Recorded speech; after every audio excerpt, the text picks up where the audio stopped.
This is the Tech Phantom, and welcome to this Dark Souls walkthrough. This is my bow only, no shield walkthrough, episode number 2. And in the last episode, we ended up at the bonfire next to the door that is unlocked by the crest of Artorias. And this is going to be a action-packed episode where there is going to be a ton of bow use.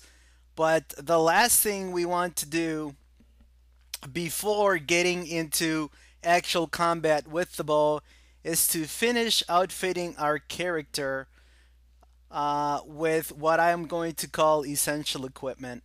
So you just saw me kick the ninja off of the ledge, and the ninja dropped some humanity, some souls, but he also dropped the dark wood grain ring. And if you guys remember in a previous episode, I mentioned that the dark wood grain ring is absolutely essential because we are going to be doing a lot of evading. We can't afford to take many hits since we're not going to be holding up our shield. So we are going to be taking the full brunt of the hits. The shield is not going to be blocking any damage for us. So the emphasis is on avoiding attacks.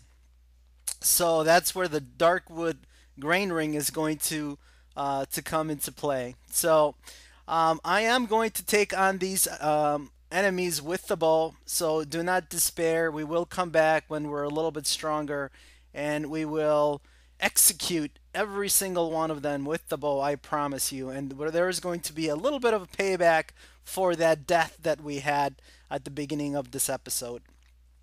But I want to farm some souls. So what I'm trying to do here, and you guys, if you're at all familiar with Dark Souls, you know of this technique, but it's pretty easy to goad these forest hunters to jump on top of you while you're standing right next to the cliff underneath the stairs, and a lot of times they will jump over you. Now it's possible to even get Shiva to do that, but I kind of screwed up, and also Shiva was close to the edge there, so I actually had the opportunity to kick him off a couple of times, but I missed my chance, so I'm just going to go on my merry way. I have 12,000 souls, so that's going to be plenty of souls to level up our build a little bit and to give us a little bit more firepower. Now, if you're thinking that I'm making an overpowered bow build at the very beginning of the game, I'm going to I guess make my case for why I'm doing that. Why am I leveling up here a little bit? Why am I collecting 12,000 souls, and why am I not starting the game already? Well, the reason that we're gonna level up our character is that we really are not doing a lot of damage, even with the +5 composite bow. And that's because our build is at base level and we have absolutely no dexterity and no strength. So it's going to be important, especially at the beginning, so we don't have to backpedal constantly to the vendor to buy arrows. It's going to be important that we get the damage, the attack rating of the composite bow a little bit higher at this point. And as you're going to see, it is not going to mean that I'm going to be overpowered at all, because the enemies, the shielded enemies, are going to take several hits, and we will show you that in a little bit. And the boss fights are going to be a little bit more manageable, but they're not going to be in any way a breeze. I'm going to be in quite a bit of danger, and the boss fights are going to take a little bit of time. So I guess that's my explanation for why it is that I am leveling up. I'm going to level up my character here. So now that we have these 12,000 souls, let's talk to Andre. And the first thing I'm going to do is I am going to buy Titanite shards. And I'm going to buy enough Titanite shards that I'll be able to make a +5 composite bow. And I apologize, guys. Earlier I had said that we had a +5 composite bow, and that's why I had gotten the souls, but that's not the case. I needed the souls in order to buy 9 Titanite shards so I can take the composite bow up to a +5. So let's do that. +3, +4, and +5. And I guess the other reason why I like to farm a little bit in the Dark Root Garden is that it cost me 20,000 souls to buy the Crest of Artoria. So I thought it's only fair to come out of there with at least 20,000 souls. And I picked up a couple of soul items in there. One 8,000 soul item and another a 5,000 soul item. So I needed to do one additional round of farming to get me over the 20,000 soul mark, and that essentially recouped my investment, the amount of souls that I spent buying the Crest of Artorias. All right, now that's out of the way, and hopefully you guys believe me and you don't think that I'm chickening out on this run at all. We are finally getting to see some bow play, some combat with the bow. So I'm going to be talking about my experience with the bow and the things that I found to work for me. So one of the things that's going to be very important, and this is pretty much going to take just experience and familiarity with the enemies. You want to stand at a range where you're still locked on to the enemies, but when they swing at you, they miss so that you're able to hit them. So it's just a matter of you getting the right, I guess, the right feeling for the enemies as far as where to stand. Now, this is why it's one of the nice things about bows. With the bow, you can zoom in on an opponent and you can do damage from a distance. And if you are far enough, if you are away from his aggro range, your enemy's aggro range, they won't even react. They will completely just sit there, and I mean, you won't be doing a lot of damage because you're zoomed in. And when you're zoomed in, you're always going to do less damage than when you're locked on. So that is something to remember.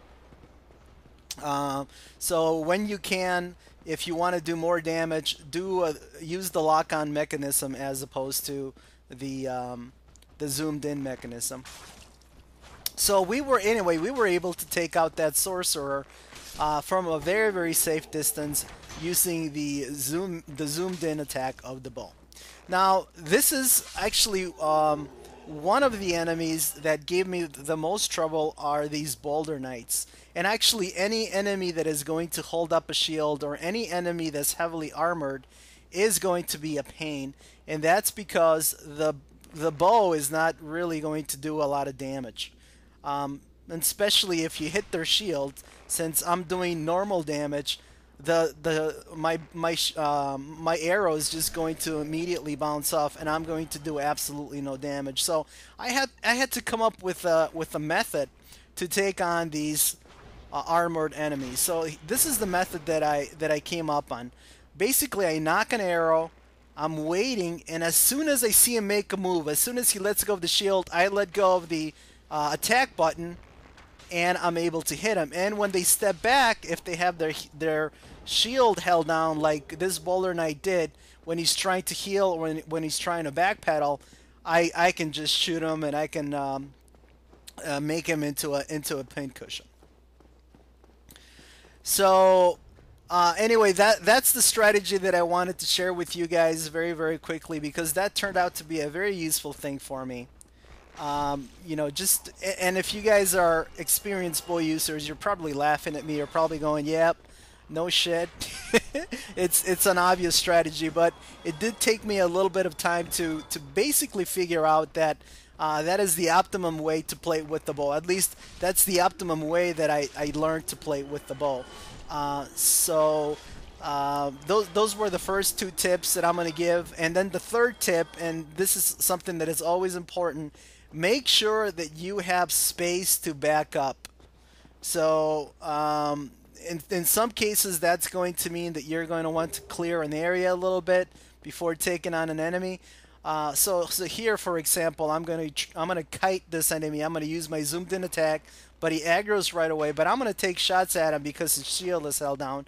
As soon as he holds up his shield, I'm gonna have the button ready, and as soon as he puts his shield on, I'm gonna take a shot at him. So when he's with the shield down, at least I'm able to do damage. If he's got his shield up, I'm not gonna be able to do any damage. So like I said earlier, guys, I don't feel like I'm overpowered at all. At this point, I have a +5 composite bow.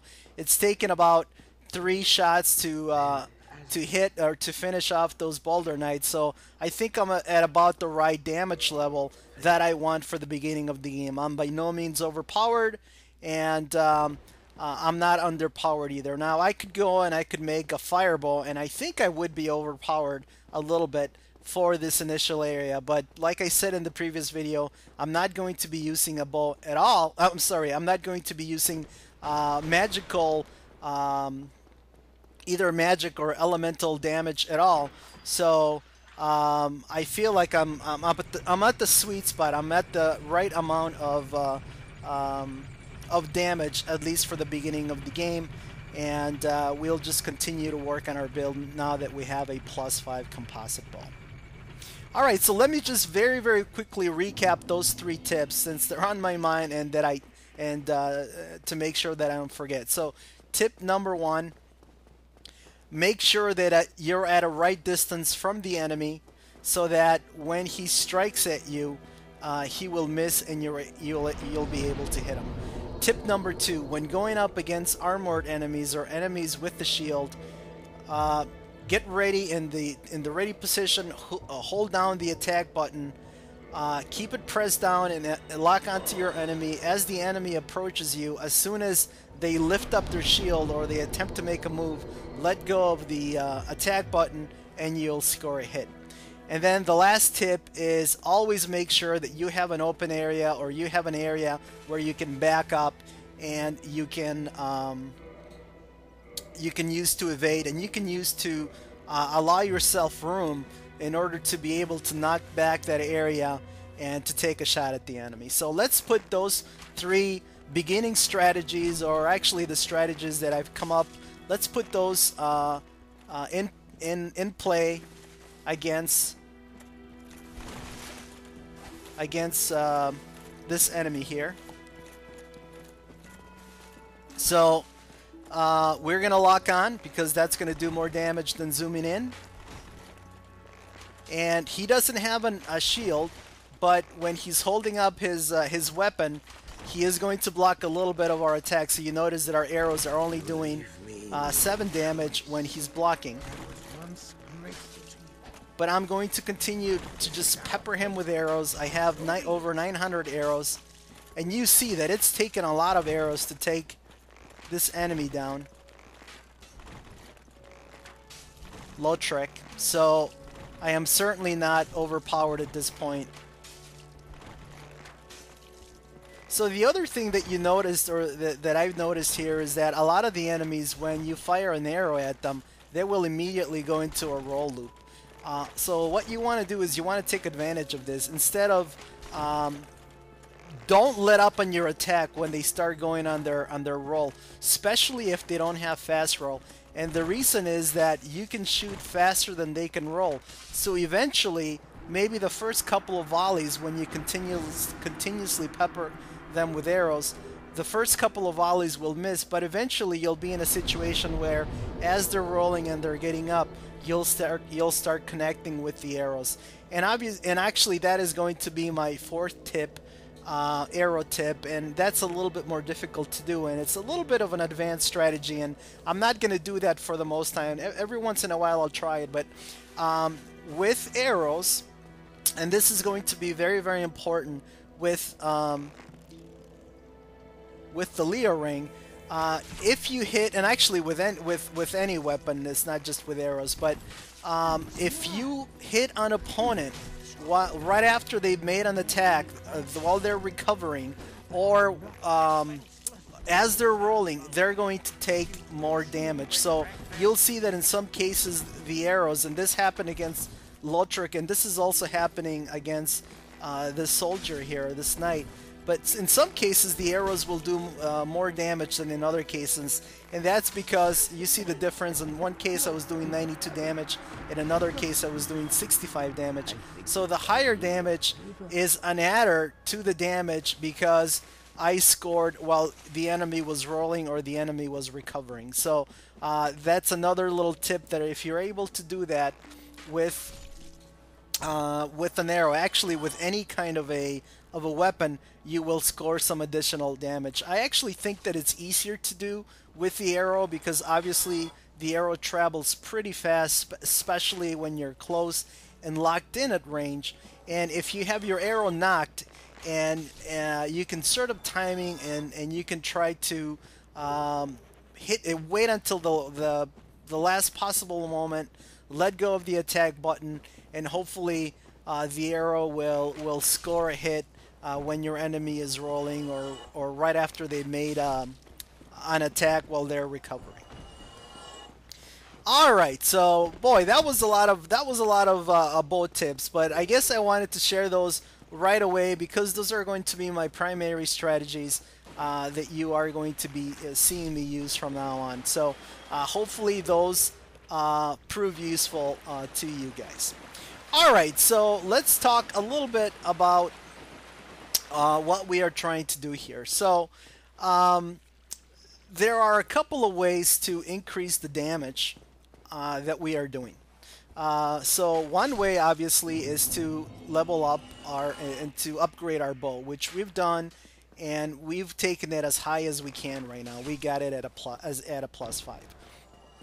Now the other way that we can increase the damage that we're doing is to use arrows that do more damage. So right now I'm using wooden arrows, which do about 30 damage or 35 damage, something like that. But you can also buy other kinds of arrows. You can buy fire arrows, you can buy poison arrows, feather arrows. What am I missing? Large arrows. And large arrows are going to do the highest amount of damage as far as normal damage is concerned. Now the problem with at the beginning of the game with buying different kinds of arrows is that they're very, very expensive. So a wooden arrow costs 3 souls, which is not really a lot. A normal arrow is going to cost 60 souls, which, you know, it does about a little bit less than twice the damage, but it costs 20 times as much. It costs 60 souls as opposed to 3 souls.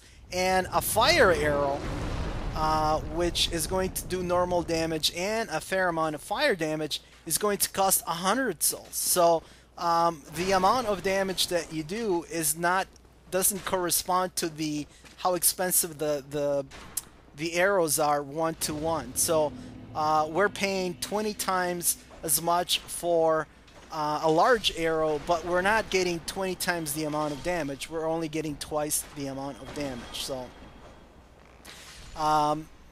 early in the game, arrows are going to be pretty expensive, and you got to do a lot of things. You got to work on your build. You also want to buy some arrows, and souls are going to be a little bit at a premium. I don't want to do a lot of farming, so buying large arrows or buying fire arrows once we have access to them. Actually, at this point, we don't even have access to fire arrows.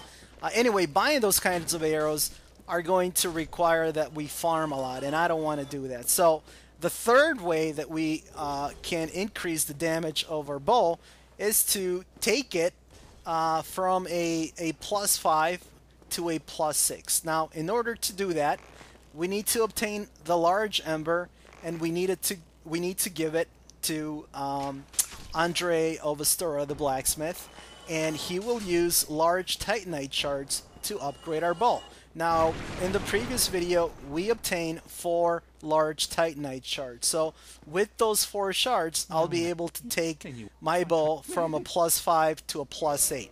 4 shards are going to allow me to upgrade the bow 3 times, or are going to allow Andre to upgrade the bow 3 times once I give him the large ember. So what we are going to do in this video, guys, pretty much the whole point of this video is to obtain the large ember.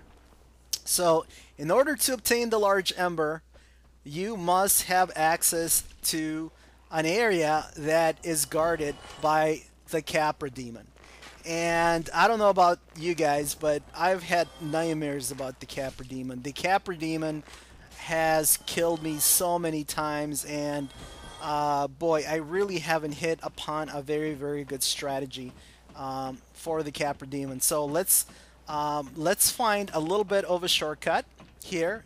And I don't know if you guys are familiar with the shortcut, but we are trying to make our way to the Capra demon as quickly as possible. So what you want to do is you want to find the undead male merchant like I did, and then you want to go up these stairs, go up on the roof, and there is a very specific jump that you can make right next to the ladder, basically in between the ladder and the wall.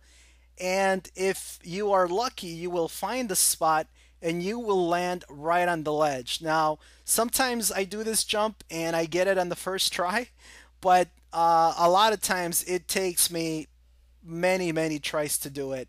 I usually need 10 to 15 attempts at it, and it's pretty difficult. So good luck to you guys. I'm going in fast speed here, but when you guys will know that I'm going to be successful in the jump because I'm going to slow it down to half speed. The reason I did that is because I wanted you guys to know the angle and the spot that you need in order to land the jump.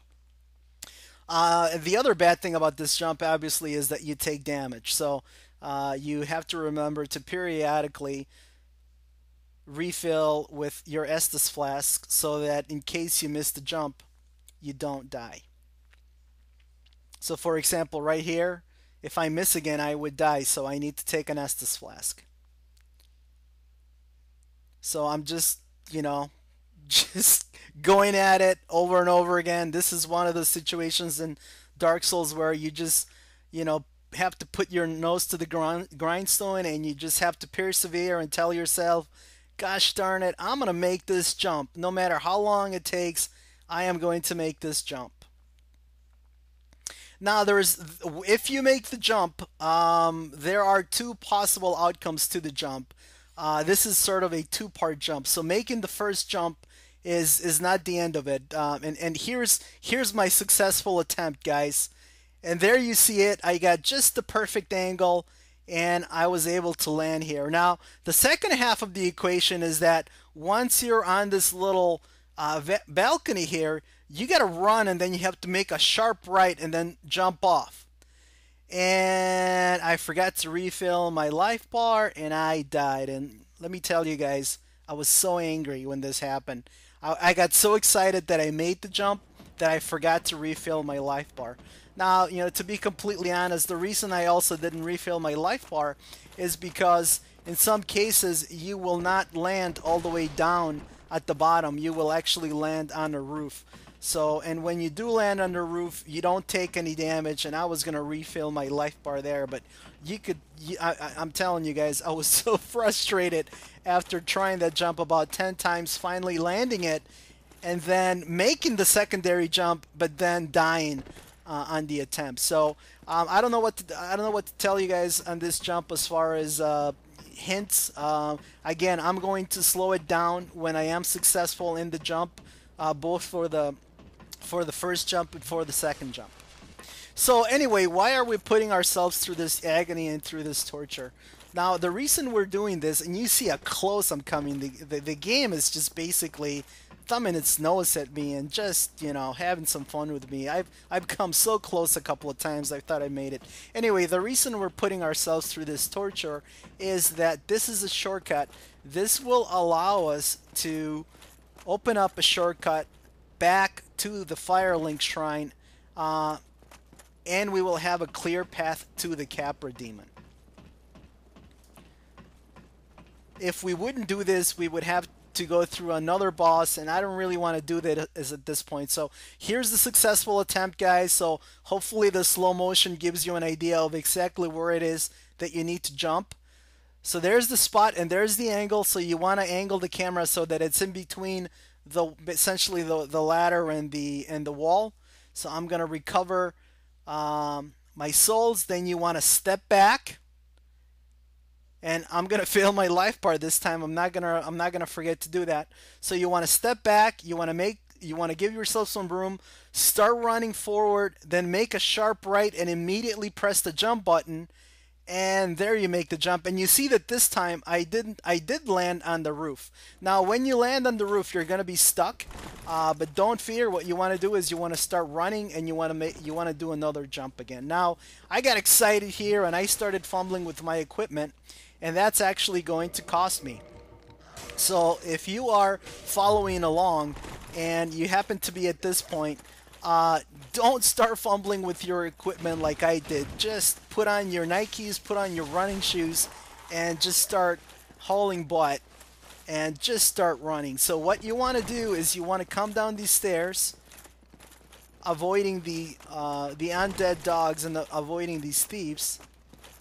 And we're just going to hightail it all the way up.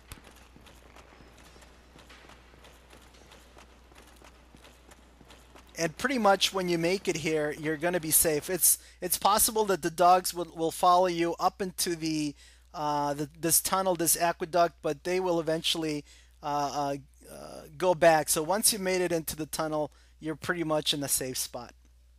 All right, so we've almost made it back to the bonfire, and we are going to take out these undead enemies, and they're not very difficult to take out right now with our +5 bow. And now I'm going to go shirtless because I want to have fast roll. And now we're ready to take on the Capra demon. Now, one thing for the Capra demon, I like to use fire arrows. Actually, we're going to use fire arrows for the first 2 bosses, and then we're going to switch to large arrows. So we are going to buy 50 arrows to take on the fire demon. So the fire arrows are 100 souls apiece. So in order to have 50 arrows, I need to have 5,000 souls. So I'm telling you guys, like I said before, large arrows and fire arrows and poison arrows are very, very expensive in early game. So that's the reason why I decided to go not with the fire bow, but actually with a normal bow, and just use the cheapest arrows that I can for most of the game, and that would be the wooden arrows. But for the boss fights, we're gonna have to spend our hard-earned souls. So let's talk to the undead female merchant, and let's buy 50 arrows. And with what's left over, let's just buy some additional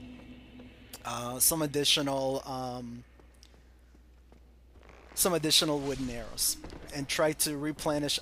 And that's going to be another thing that I'm going to do. Whenever I have leftover souls, I'm just going to buy arrows. Even if I have a lot of them, I'm going to buy large arrows, and I'm going to buy wooden arrows when I can.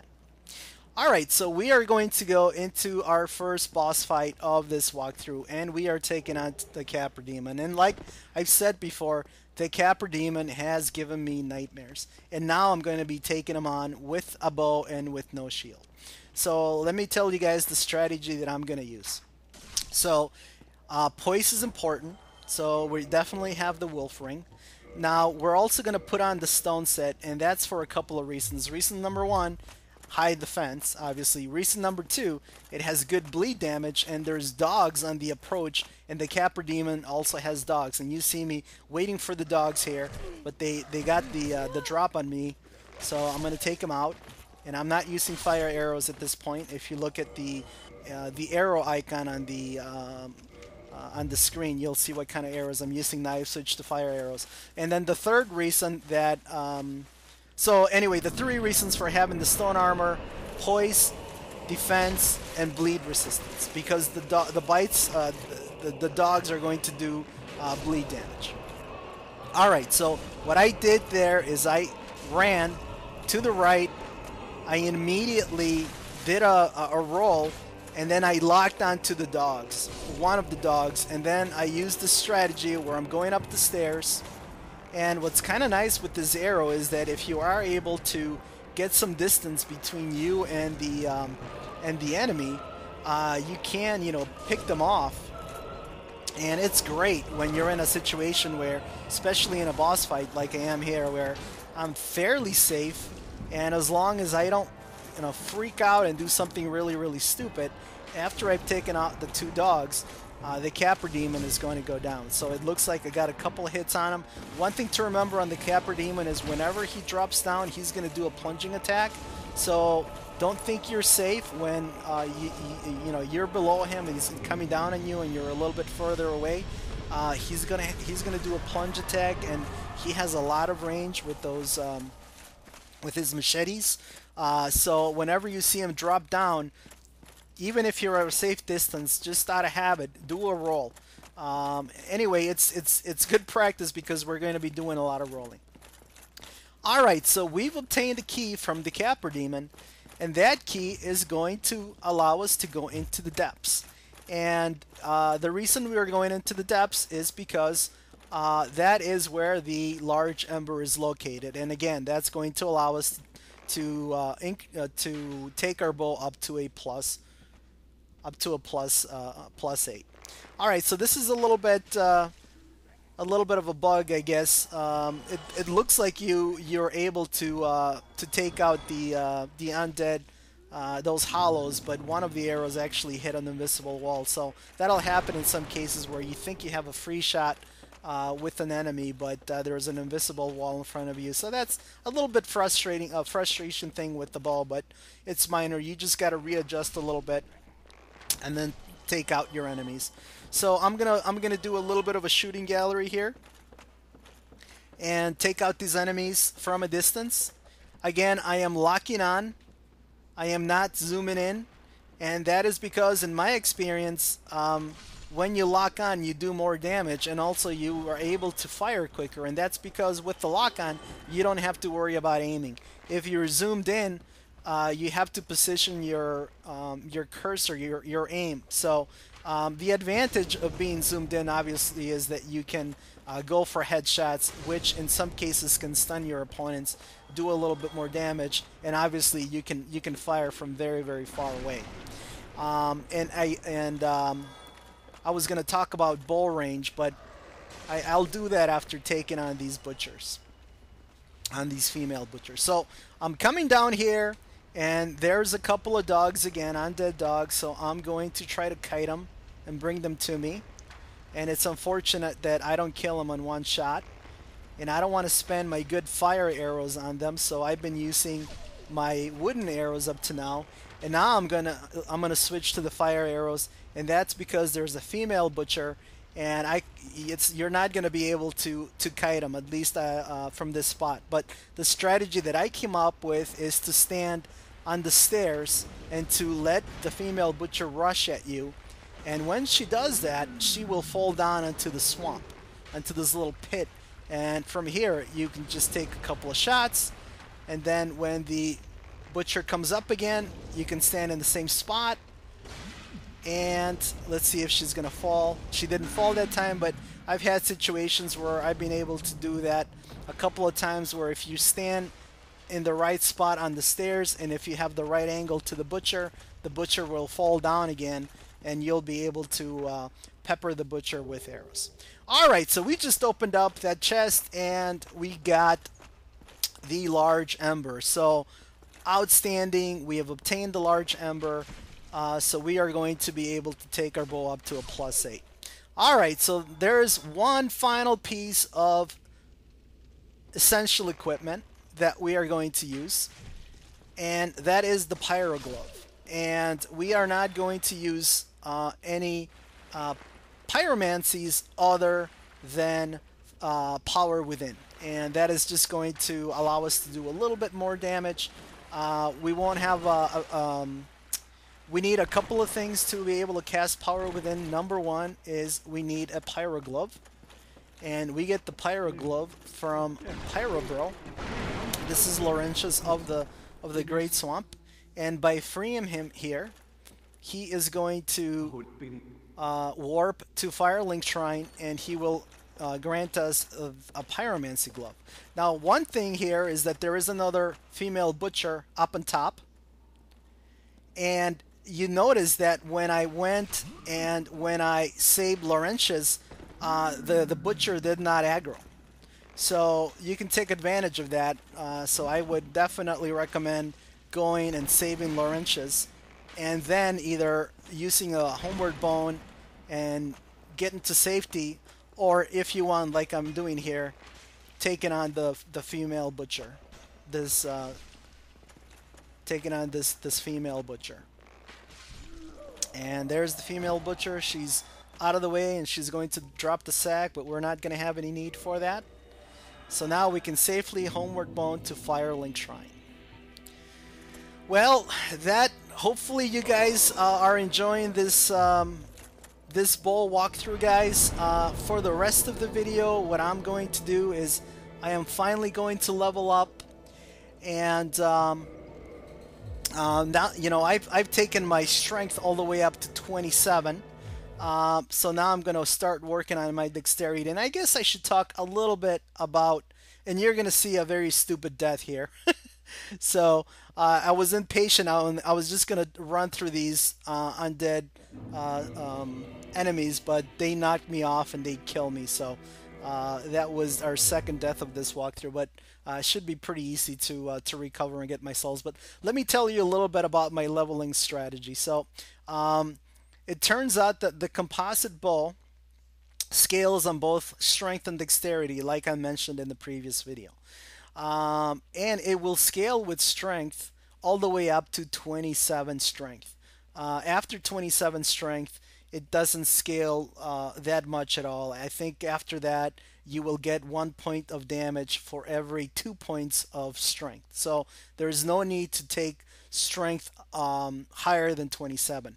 However, the composite bow also scales with dexterity, and it will scale with dexterity all the way up to 40. So this is going to be a build where we are going to take the strength to 27, and then we are going to take our dexterity up to 40. So the plan that I have more or less is to get to about 27 strength and 20 dexterity, and then start working on my vitality, get my vitality probably up to about a 20, and after I have a vitality of 20, then I will go into some endurance and take my endurance up to about a 15 or so. Then I'll go back, get my dexterity up to 40, and then after that it'll be just vitality and endurance, and I'm gonna end up with vitality in the 30s, and endurance is going to be 39. And there'll be a couple other minor adjustments on the build, but I will talk about that in later episodes as we level up. Alright, so we're finally made it back to Oscar. We gave him the large Ember, and he is going to take our composite bow, and he is going to upgrade it to a +6. And we're just gonna finish using the large Titanite shards, and we'll take the bow up to a +8. Alright guys, well that is going to do it for this video. I hope you guys are enjoying it. I certainly am. I'm enjoying the commentary because it helps me relive my experiences with this walkthrough. It was a lot of fun. So I hope you guys are enjoying this walkthrough. This is the Tech Phantom signing off.